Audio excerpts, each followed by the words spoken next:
काली नजर। माँ, माँ, अरे क्या माँ माँ कर रहा है? बकरी का बच्चा है क्या? अरे माँ, मजाक छोड़ो। मुझे फाइनली वो मेन चौराहे वाली दुकान मिल गई है। अब देखना, आपका बेटा दुगनी स्पीड से पैसा कमाएगा। ओफो, ये क्या? मेरी ऑनलाइन मेकअप क्लास चल रही है। इतनी जोर से क्यों बोल रहे हो आप दोनों? अरे मेरी धर्म पत्नी जी, मेकअप क्लास बाद में करना। वो चौराहे वाली दुकान मिल गई है हमको। अरे वाह! रुको, मैं अपनी माँ को फोन लगाकर बता देती हूँ। अरे मैं भी अपने रिश्तेदारों को बता देती हूँ। कितनी खुशी की बात है। हाँ हाँ, मैं भी अपने दोस्तों को बता देता हूँ। 1 हफ्ते बाद रजिस्ट्री है। बस, घर में खुशी का मौका था। उन तीनों ने अपने अपने फोन उठाए और लोगों में बात फैलाना शुरू कर दिया। और रही सही कसर, श्वेता बहू ने अपने पड़ोस में सबको बताकर कर दी। अरे वर्मा आंटी, अब हम भी जल्दी कार ले लेंगे। घर का रेनोवेशन होगा और ठाट से रहेंगे हम भी।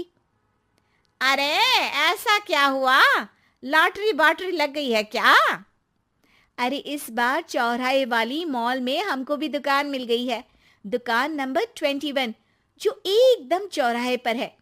अब ग्राहक बढ़ेंगे तो आमदनी भी बढ़ेगी ही ना।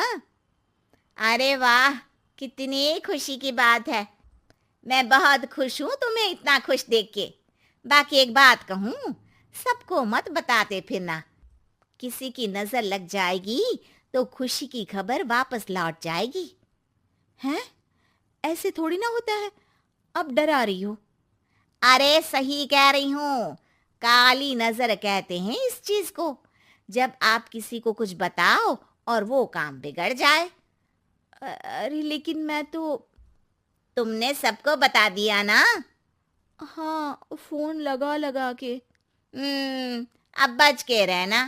काली नजर बड़ी खतरनाक होती है। श्वेता इतनी खुश रहती है कि वो वर्मा आंटी की बात पर ध्यान ही नहीं देती, जबकि पड़ोस में और भी लोगों से खुशी की खबर शेयर करती रहती है। अगले दिन राजेश बहुत दुखी होकर घर आता है। अरे बेटा, क्या हुआ? मुंह क्यों सूजा हुआ है? मधुमक्खी ने काट लिया क्या? माँ, वो दुकान किसी और के पास चली गई। किसी ने ज्यादा भाव लगा दिया। अरे पर बात तो आपसे हुई थी ना उस दुकान वाले की।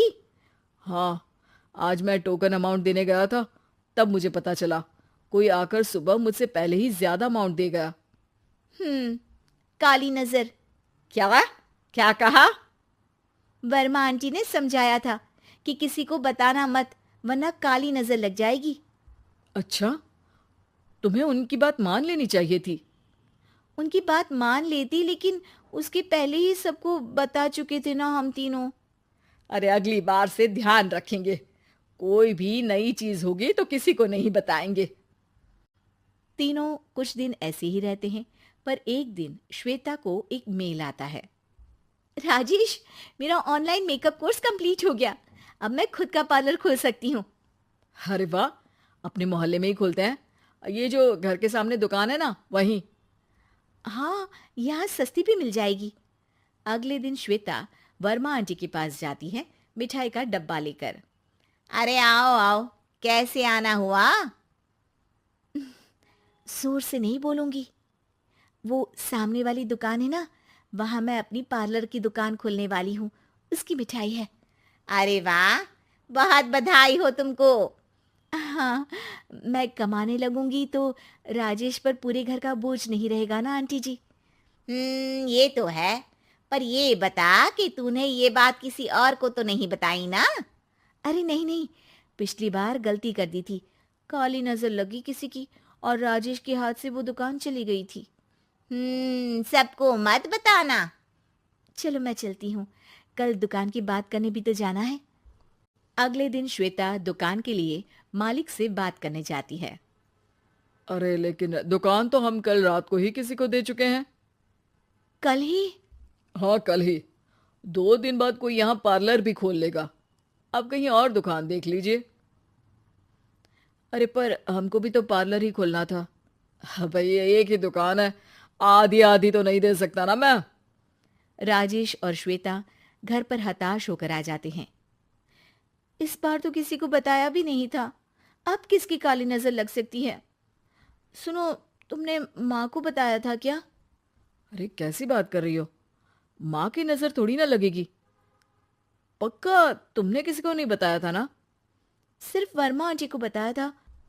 उन्होंने ही मुझे किसी को नहीं बताने को कहा। अरे यार तुम भी सही हो। मेरी माँ को नहीं बताने को कह रही हो, पर वर्मा आंटी को बताना तुम्हें जरूरी लगा। अरे वर्मा आंटी ने ही तो काली नजर के बारे में बताया था ना। वो हमेशा हमारा भला ही तो चाहती हैं। मेरी माँ भी हमारा भला ही चाहती है। अरे पर चिल्ला क्यों रहे हो? बात नहीं कर सकते क्या आराम से? नहीं आता वो आराम से बात करना, और करना भी नहीं चाहता हूं मैं। दुकान जाने का दुख गुस्से में बदल गया था और राजेश और श्वेता में बात बंद हो गई थी।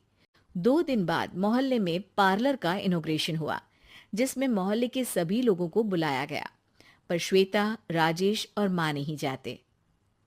माँ अंदर आ जाओ, क्या देख रही हो? अरे नया पार्लर देख रही हूं अपने आंगन से। देखो, माँ को दूसरे का सुख देखने में कितना मजा आ रहा है। मेरा दुख नहीं दिख रहा इन्हें। यहाँ मेरा पार्लर भी तो हो सकता था। अरे चुप रहो यार, हर बात में लड़ाई क्यों ढूंढ रही हो?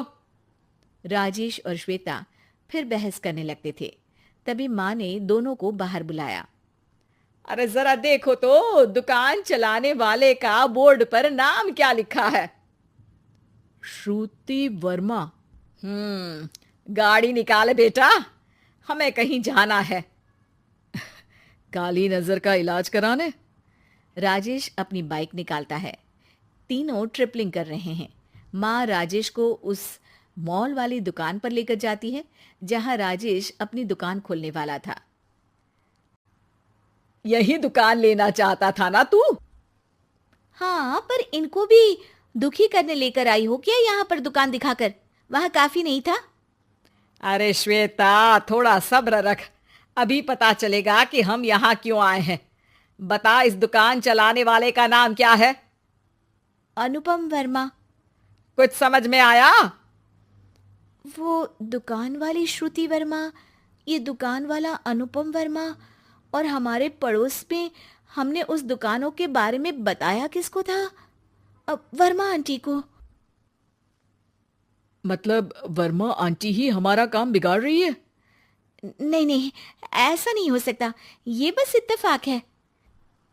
राजेश अपना फोन निकालता है और श्रुति वर्मा और अनुपम वर्मा के नाम फेसबुक पर सर्च करता है, जहां ये दोनों ही वर्मा आंटी के रिश्तेदार होते हैं।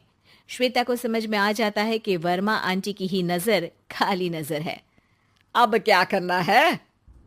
कोई भी खुशी की खबर हो तो काली नजर से बचना है, यानी वर्मा आंटी से बचना है। अरे पर मुझे ये समझ में नहीं आया कि वो हमारे साथ ऐसा क्यों करेंगी। अरे बेटा, एक सीख है, दूर के आदमी को आपकी तरक्की से कम परेशानी होगी, पड़ोसी को ज्यादा।